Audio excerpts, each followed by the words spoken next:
Okay, so impromptu live today. I know I didn't schedule anything. I was recording a podcast, which will be released on Jenny Hubert's podcast soon in the next, month or so. It was awesome. I didn't know how long it was going to go. I didn't know if we would go into our weekly meeting time here. So it didn't. And here I am. So this is impromptu live. Today, we are talking about exercise and food. Two big issues when it comes to hypothyroidism, and ones that are sometimes just dismissed. We don't talk about them enough because, I don't know, even as a practitioner, I go into exercise and food choices and detailed nutrition and personalized nutrition with my patients. Of course I do. But sometimes it's just overlooked, right? We think, well, everybody knows that you don't want to over exercise. Everybody knows that you want to avoid processed food, but does everybody know? Sometimes when I see the questions posted on Facebook and the different thyroid groups, I think, wait, sometimes we have to circle back to the basics and go over some simple things, maybe not so simple, and really educate the thyroid patient, the listener, you, or just someone who's really interested in learning about what kinds of exercise and food to do, even with hormone problems. It doesn't have to be a thyroid problem. This extends into hormone issues as well, what to do and what not to do. Okay, so let's start with exercise. That is a recent question that I saw posted on Facebook, and I want to address this. So what kind of exercises should I do if I have Hashimoto's, hypothyroidism, or just hormone dysregulation, or I'm gaining weight and I don't know what to do, and I'm going to the gym and I'm doing everything I should be, well, that I think I should be. So what to do? Number one, do not kill yourself on a daily basis. Now, there's a fine line between working really hard and doing one set and then chatting for 5 minutes with your friend and then answering text messages and looking at Facebook and then doing another set. That's just not working hard at all. And that's not being focused whatsoever. Don't do that. What I mean by not killing yourself is do not go into your gym and think that you're going to do an hour and a half long workout where you do 45 minutes of cardio and 45 minutes of weight training, and you're just completely spent at the end of it. If that happens to you, you are tapping into your adrenals. You are taxing your adrenals. Now, this could happen with a simple workout. Many hypothyroid patients will say, I go to the gym and I just do this half-hour routine, and I feel like I've been hit by a bus for the rest of the day. That gives us feedback that even that simple half-hour workout is tapping into your adrenals. You're starting to get into an adrenal fatigue, adrenal exhaustion state, and that's not good. So number one, listen to your body. I guess listen to your body would be number one. Number two would be do not kill yourself at the gym. So if you are going in, let's say you're a CrossFitter and you have hypothyroidism and you're going in and you are crushing it 7 days a week, 6 days a week, and you're not seeing results, you are not putting on muscle, you are not recovering, you are not losing weight, and you're doing the math and you're going, wait a minute, I'm busting my ass here and nothing is happening. I'm doing one of the hardest workouts there is known to common man outside of military training, and nothing is happening. What's going on? Okay, you are starting to dysregulate your hormones. Now, you're probably dysregulating your thyroid. You most likely are, because what you're doing is you're taxing your adrenals. Your adrenals are pumping out more cortisol, or they're just completely tapped out and you're not making any cortisol. That's going to start affecting your sex hormones. So it could actually be lowering your testosterone levels. Men, you know the importance of this.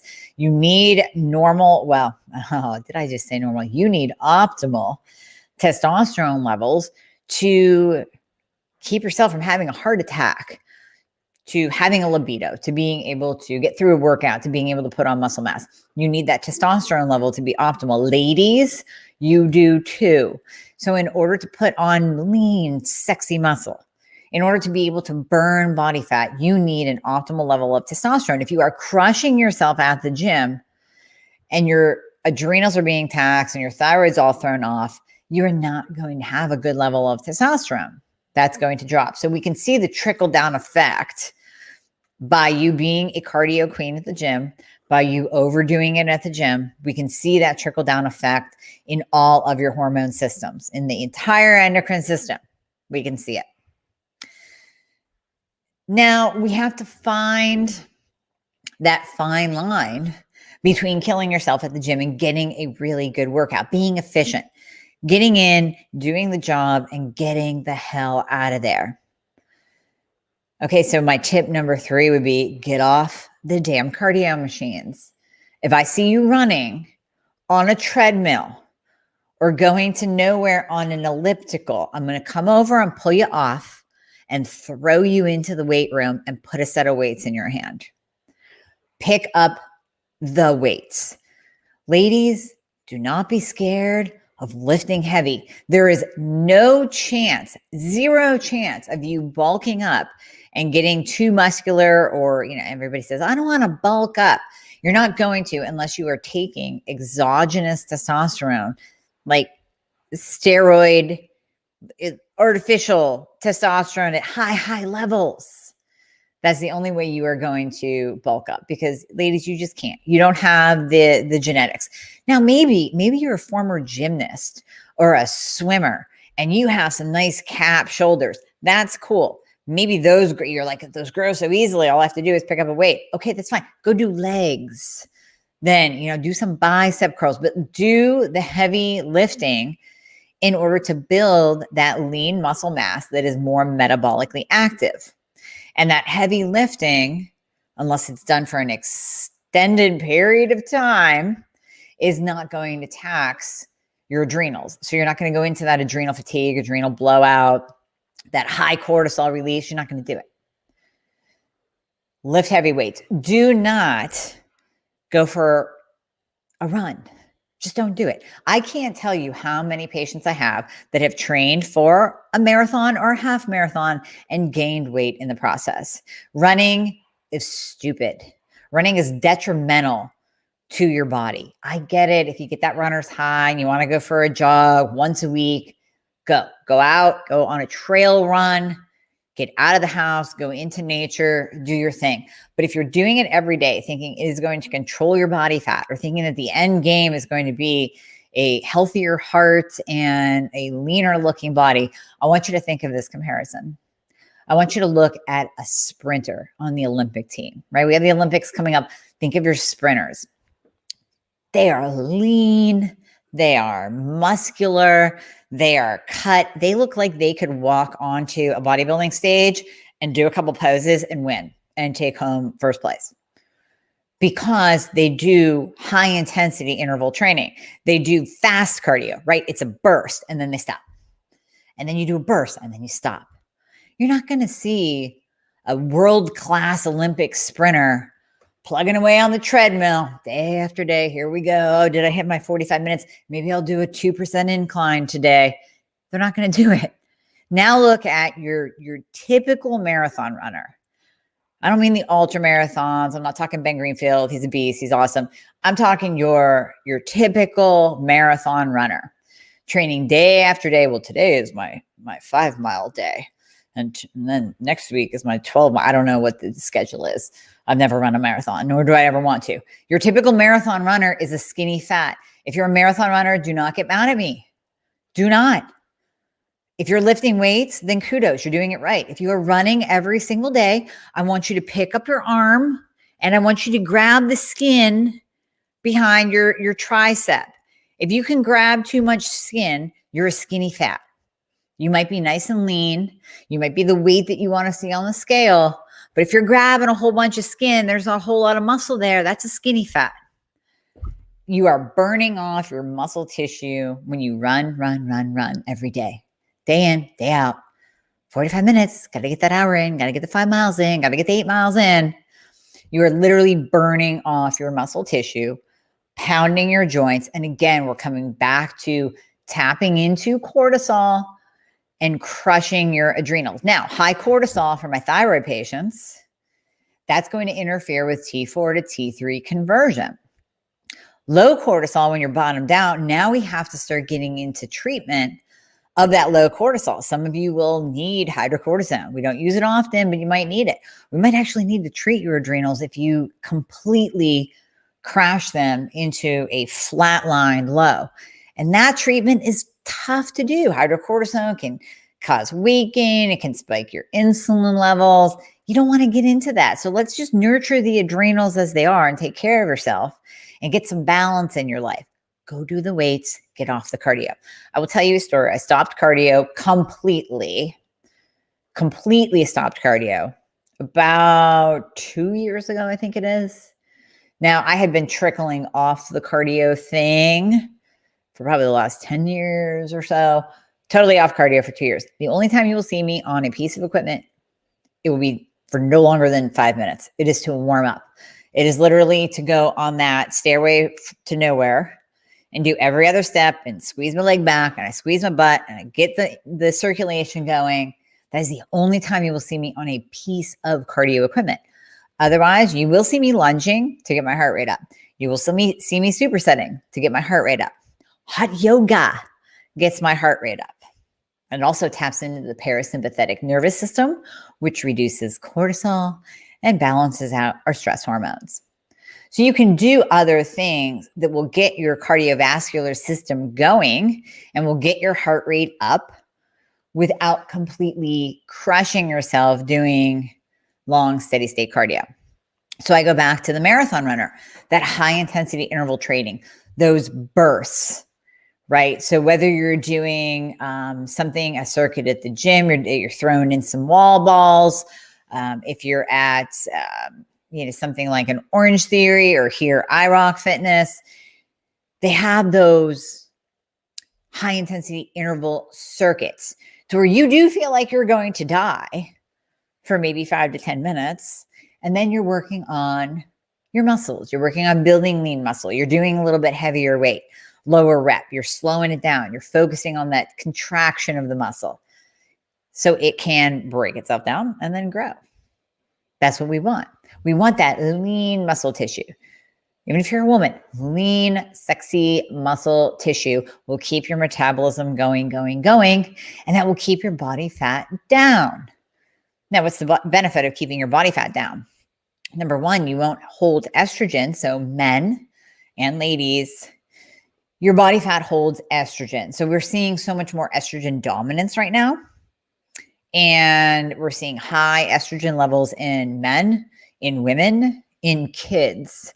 Now, a lot of that has to do with the toxins we're exposed to on a daily basis, plastics, BPAs, craziness. And that we're going to circle back to this when we talk about your food and wheat and how wheat has different chemicals in it, actually. So yeah, estrogen dominance, big problem. Estrogen stored in your body fat. Too much body fat, high estrogen. High estrogen is going to interfere with T4 to T3 conversion. So you see, we're cycling it back to your thyroid. When T4 to T3 conversion is down, you're going to gain weight. So it doesn't matter how much time you spend at the gym, you're going to gain weight. Get off the treadmill, high intensity interval training, build lean muscle tissue, lift heavy weights, reduce body fat, lower estrogen levels. And what does all of this do? Improves insulin sensitivity. So this is going to transition us nicely into food. But how often do I say that hypothyroidism and insulin resistance go hand in hand? We see it all the time. There's another question posted, and I'm going to tag this person when I post this. There was another question posted about craving carbs and sugar. I'm seeing a functional doctor. My thyroid hormones are all good, but why do I crave? I'm like craving these carbs and sugar. Well, number one, it's probably insulin resistance. So you want to test your glucose, you want to test your fasting insulin, and you want to test your hemoglobin A1C. Then you can also get a glucometer, test yourself at home. If your numbers are running high, you probably have insulin resistance. If you're craving carbs and sugar, you're probably experiencing insulin resistance. If you're on that roller coaster of high and low, and you're dipping low, and you're hangry, and you're going to rip someone's face off unless you get food at 2 p.m., you have insulin resistance. So what's going to make that worse? Long, steady state cardio, running, not lifting weights. Exercise is fantastic for insulin resistance. It is. But I will tell you, if you pound yourself, if you crush your body, if you increase your cortisol, you're going to experience high blood sugar. moving into insulin resistance. If you do not lift weights and build that lean, metabolically active muscle tissue, you're going to experience insulin resistance. And what does high insulin do again? Interferes with T4 to T3 conversion. So now you're in an insulin resistant state, meaning you have too much insulin in your body. Insulin is the fat storage hormone, and you have low thyroid. You're screwed. You are going to gain weight left and right. You're going to be poofy and inflamed and just be absolutely miserable. And yet you're going to the gym and you think you're doing the right thing. I'm telling you what to do. I'm telling you what to do. Change your life. Change how your body reacts.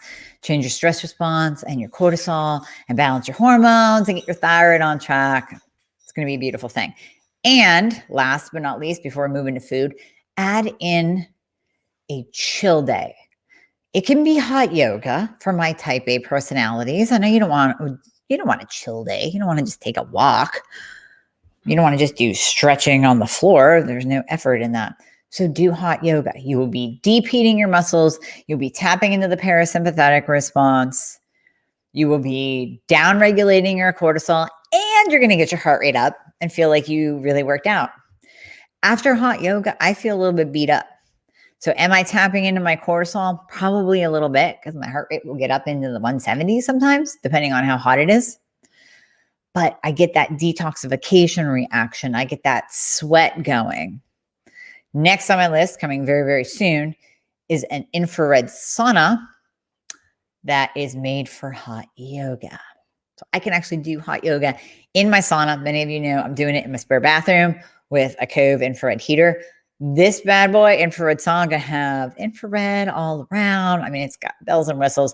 We'll give you a link if you want to get the best infrared sauna in the world. Now, you don't have to go into the hot yoga space, infrared sauna, but infrared saunas are fantastic for detoxification. Hot yoga, great for detoxing high estrogen levels, estrogen dominance. Do some hot yoga, sweat. You're going to get your liver processing that estrogen that is building up. So detox by sweating and in some hot yoga, downregulate that stress response, get into the parasympathetic. And guess what? You're still going to be building muscle. You're using your own body weight. I mean, you do a couple up dog, down dogs, and you're doing some push-ups. So I guarantee you your shoulders will be sore after a hot yoga workout. Men, that's a challenge for you. I have seen some men in my hot yoga class, and years and years and years ago, I brought my partner with me, and it kicked his ass. And there is nothing harder than a big old man using his body weight in a hot yoga class. It's hilarious. It's admirable, and it will kick your ass. I promise you that. So men, if you want to change up, just a little bit of change of workout, go ahead and jump into a hot yoga class or get an infrared sauna and do it at home so nobody can look at you. But I guarantee you, listen, us ladies in hot yoga, we love seeing the guys. It's great. We give you props. In our minds, we're giving you props. I promise you that. Now, moving into food. This is our next topic, right? So overlooked. It's so easy to think, well, everybody knows that you have to go gluten-free when you have Hashimoto's. Everybody knows that you have to take out processed foods. Come on. That's common sense, right? But yet I still see patient after patient coming to me with a food journal that is all over the place. You know, either they're loaded down with gluten-free versions of everything. So we got the gluten-free pretzels, and we got the gluten-free cookies, and we got the gluten-free pasta, and we got the gluten-free bread. And maybe they're dairy-free and they're adding in, some vegan cheese that's loaded with soy. They're trying. You're trying. I get it. But we have to look at your nutrition as it relates to Hashimoto's and hypothyroidism. We have to look at that and, number one, personalize it to you. If you're walking around with insulin resistance, do we have to go full-blown keto? No, we can go keto for the week, come up on the weekends. We can just do low carb. There are many, many, many great options and ways for us to make this exciting for you so that you're not bored out of your mind, or that you're not doing dirty keto, or that you're not crashing your T3 by going too low carb. We do have to personalize it to you. But the generalization tip for food as it relates to Hashimoto's. Number one, you have to take out the gluten, but not only that, you have to take out the grains. Grains are inflammatory. In fact, like I said, we are finding more and more that wheat is actually sprayed with, well, we know it's sprayed with Roundup. We know that they spray the wheat fields, like glyphosate, to get the wheat to germinate faster. So faster turnover equals more money. So you have all of your grain products, anything with wheat in it, sprayed with a pesticide that's going to be a direct toxin, a direct endocrine disruptor to you and to your thyroid. So one article that I found says that there is abundant evidence that industrial chemicals such as bisphenol A, a couple that I can't even pronounce, polychlorinated bisphenols, which are your, if you buy a BPA-free water bottle, they can actually use BPF, BPS. They can use a different bisphenol because guess what? It's still BPA-free. They're not lying in their marketing, but you're still getting exposure to an endocrine disrupting, thyroid destroying toxin chemical. So I digress. And others interfere with your thyroid hormone metabolism, including conversion of T4 to T3. Studies have shown that the deiodinase enzyme is inhibited by BPA, phthalates, and parabens. So these are common ingredients in toiletries such as hand cream, conditioners, all of that. Then we get into some of these chemicals actually being found in food, water, air, soil, and wheat. So we're seeing that dysbiosis is occurring more and more and more, which is just a complete change in your microflora in your gut. So this dysbiosis is occurring because of our exposure to wheat and glyphosate and the stuff that's sprayed on it and the different grains and the endocrine disrupting ingredients that's in your food and in your water. It's becoming a problem. It really is becoming a huge problem because it's really hard to get away from in this world of everything being at our fingertips. We like that grab and go food, right?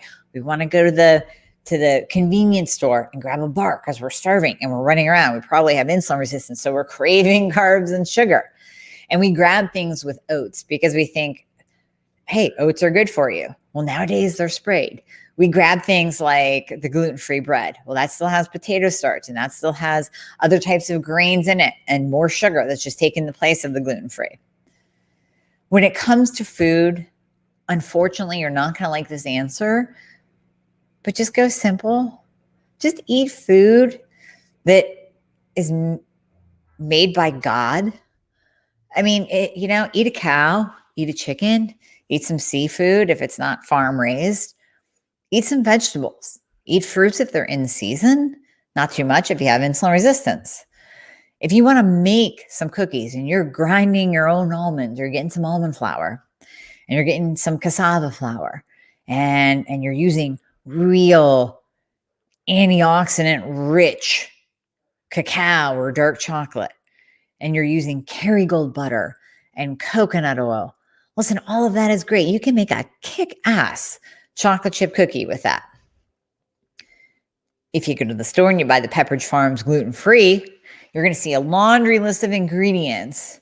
Most of them are chemicals. You're definitely going to have some gluten-free flour, whatever that comprises of, and a whole lot of emulsifiers and non-sticky ingredients and who knows what else in the cookie.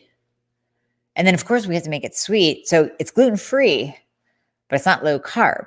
We're still pumping in the sugar to take the place of having the real, just plain old flour with the gluten in it. So you're still getting an inflammatory response. You are still getting a spike in your insulin, and this will still come back and affect your thyroid. Now, we know that going gluten-free is beneficial to those with autoimmune conditions. We know this. We know that gluten will cause an autoimmune attack. So I always say the little soldiers, right? You have Hashimoto's, you got those little soldiers. Those little soldiers want to go out and they want to attack your thyroid. They want to attack, attack, attack. When you eat gluten-containing foods, you are building your arsenal. You're building up those little soldiers. And they are going to go out in droves, and they're going to kick the hell out of your thyroid, and it's going to downregulate, not work so well. So we're adding to the soldiers, and then we're opening the doors. We're saying, go ahead, go out. Oh, here's another attack. Go ahead, go out. Here's another attack. Every time you eat gluten. That's why sometimes we see antibodies go up. Now, antibodies will fluctuate, I understand, but oftentimes we see antibodies go up with gluten exposure. So the more gluten you eat, the higher the antibodies go, the more the soldiers go out, they attack your thyroid. Now you feel worse. Now you're gaining weight. You're going, wait, why? I don't have celiac disease. So I don't need to avoid gluten because I don't have celiac. But you still have an autoimmune condition. And actually, you might end up getting celiac or RA or lupus or MS because we know autoimmune begets autoimmune. So not only is that constant exposure building up your antibodies and causing more attacks on that which you have autoimmune for Hashimoto's thyroid, but you are also moving closer and closer in the different stages of Hashimoto's, closer to that stage 5, where we know other autoimmune conditions present themselves, because autoimmune begets autoimmune. Where we see one, we see more than one. That's the last thing you want to deal with. You're already dealing with Hashimoto's. Do you really want to deal with rheumatoid arthritis? Do you want to deal with Crohn's? Do you want to deal with lupus? Do you want, even psoriasis is a pain in the butt. So keep those soldiers at bay. Keep them in their camp. Lock the doors. Don't let them out. The way to improve your chances of this is by going truly gluten-free, but the real food gluten-free. Not the buy everything at the supermarket to replace everything in your pantry gluten-free version. I get it. That's a great crutch in the beginning. That's a great way to start out. Because when you tell somebody to go gluten-free, they give you that deer in the headlights look, and they're a little bit freaked out. They don't know how they're going to do it. In today's day and age, yes, we do have way more gluten-free options at the grocery store than we once did. So it's way easier. It's easier to use that as a stepping stone, as a nice little crutch to transition. But you don't want to live there. You don't want to stay there. You don't want to rely on that food, because it's going to come back and it's going to still cause inflammation. And then you're going to go, why don't I feel better? I thought this gluten-free thing was supposed to help. I thought that it was supposed to lower my antibodies. I thought I was supposed to lose weight on it. I thought I was supposed to feel better. If you're only replacing inflammatory food with inflammatory food, you're not going to feel better. And that's the whole problem. That's why gluten-free got a really bad rep when it first came out, because everybody did exactly that. They went out and they bought gluten-free versions for every single thing in their pantry. Like I said, oh, we'll replace bread with gluten-free bread, and cookies with gluten-free cookies, and my pretzels with gluten-free pretzels, and my pasta with this great gluten-free pasta. Meanwhile, when you turn it over and you look at the ingredient list, it still has your rice flour and your potato starch and your maltodextrin and a bunch of sugar, all inflammatory. You're replacing a grain for a grain, or you're replacing a grain for a sugar. And it's still going to jack up your insulin and jack up your blood sugar. That's going to affect your thyroid. That's going to affect your weight. Because in that high insulin state, fat cells love to grow. So you're going to increase your weight, and your thyroid's going to go down. So now you have a double whammy. You have that insulin resistance and a thyroid problem. You're doing really nothing for food-wise to improve. So you're going to be in that weight gaining state just over and over and over again. And then there's that inflammation, that systemic inflammation. So we know that the chemicals, we know that the BPA, we know that phthalates, we know that Roundup and glyphosate affects the gut lining. We know that. We know there is a very strong gut thyroid connection. If you have leaky gut, if you have dysbiosis, then it will affect how your thyroid functions, as well as all your other hormones, insulin, sex hormones, all of that. If you constantly pound your gut, your stomach, your gut lining, your entire GI system with inflammatory foods, what will happen is your immune system will actually drop. So you will experience leaky gut. And we have tests for this too. This will be another episode. I'll go over my GI map test with you. You will have leaky gut. You will have low secretory IgA, SIG-A. That's your first line of defense in your gut. That is your immune system. You will experience low SIG-A. And then you can get into all kinds of like low microflora, low digestive enzymes. You're not digesting anything. You're thinking, oh, I need to take, probiotics out the wazoo to help my bloating. No, just remove the inflammatory foods and your bloating will go down. Do some gut healing and your bloating will go down. You don't have to pound probiotics every day. In fact, you shouldn't be pounding probiotics every single day. That's going to backfire on you because you have trillions of gut flora. So if you take the same things every day, and if you're eating Activia yogurt, it's going to work against you eventually. Just side note, FYI. So with the food, I know this sounds so simple and stupid. Get back to the ancestral way of eating, the primal way of eating, God's way of eating. Eat what has been given to you, not what is man-made in a factory. I get it. It's not going to be 100% of the time. I understand. But my goodness, if you can do an 80-20, if you can change your food 80%, yes, it might mean you cook a little bit more. Might mean you buy half a cow. Might mean you go hunt for some deer. Might mean that you get that co-op thing where you get a basket of fruits and vegetables that are in season every week. I'm down with that. Maybe you do that. But those little steps are going to make a huge difference in your body. And it almost sounds right, just too good to be true. Because you keto people, you think you got to go out and you got to buy the F-bombs and you got to buy your Slim Fast keto bars and you got to buy a keto coffee mix.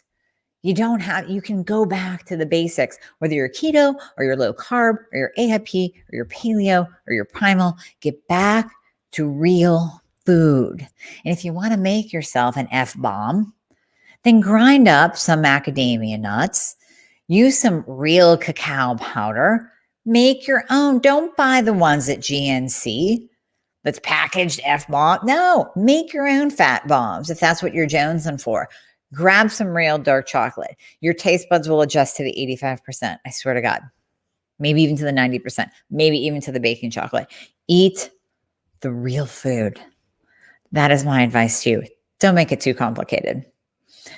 Lift weights, get off the cardio machines, eat real food. Is that so simple? It's stupid. It is. But we had to break it down because I believe that the more you understand how these things actually act in your body and how your body responds, the more you learn, the better patient advocate you will be. So we have just a transformational journey. When I'm working with patients, I have a complete transformational journey laid out for you where we address exercise. We address detox pathways. We address the hormone. Of course, the hormone, the thyroid, food, your gut, all of that is at the top of our list. Getting you properly tested, getting you on the right medication, that's all part of it. I have a nurse practitioner that's part of my team. We do that for you. It's all part of the package. It's all part of the journey. Personalized nutrition plan. Yeah, we'll work around your cravings. I only want you to spend money on the supplements that you need. Please do not go out and buy thousands and thousands and thousands of dollars worth of supplements thinking that's going to be your answer. It's not. I like to simplify. Then we have to address the mental and the physical. I have a mindset coach that's part of my team. We're going to address those mindset blocks that keep you from progressing, that keep you from believing that you can even make progress and get your life back. And of course, the physical and the exercise piece, detoxification, rebalancing, optimizing, and then doing this for the rest of your life.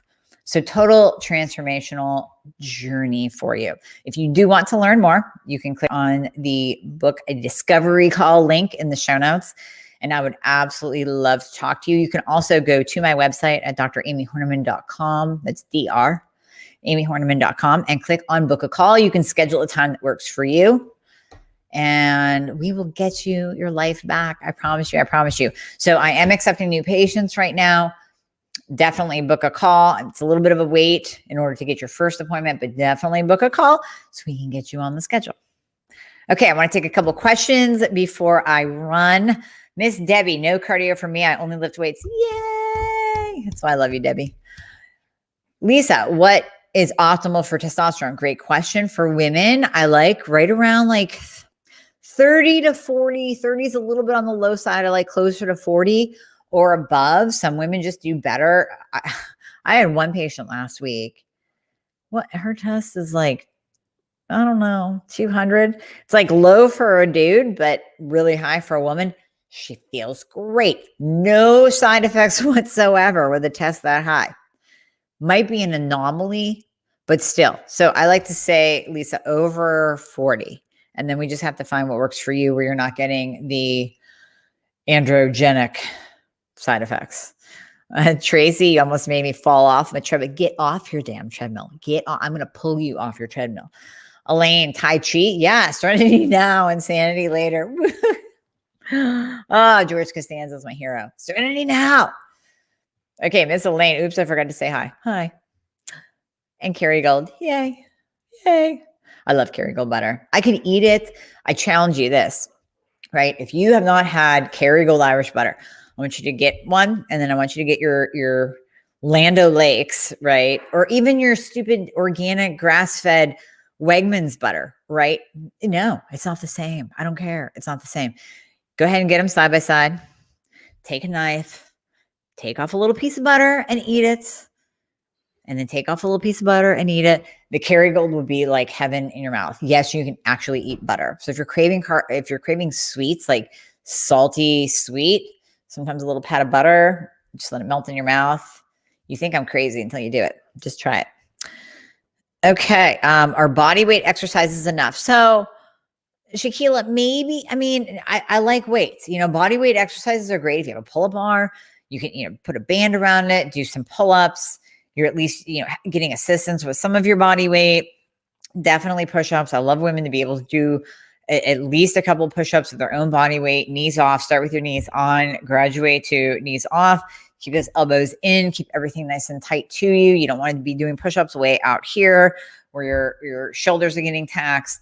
But lunges are great. Body weight squats are great, but eventually you're probably going to have to pick up a weight. Could you do a total body workout with just your body weight? Absolutely, you can. But I like to throw in some weights here and there. Mary Ellen, can you do a session on MTHFR? Yeah, diagnose, and it seems so confusing. Mary Ellen, the world is still confused about MTHFR. We know a couple things. We don't know everything. We're finding new things every single day. So I will definitely get to that, and thank you for that recommendation. And Tracy is welcoming me to come and pull her off the treadmill. So we'll do that. So thank you all for listening. I apologize for the impromptu. You can definitely watch this on the replay. I'll share it in the different groups.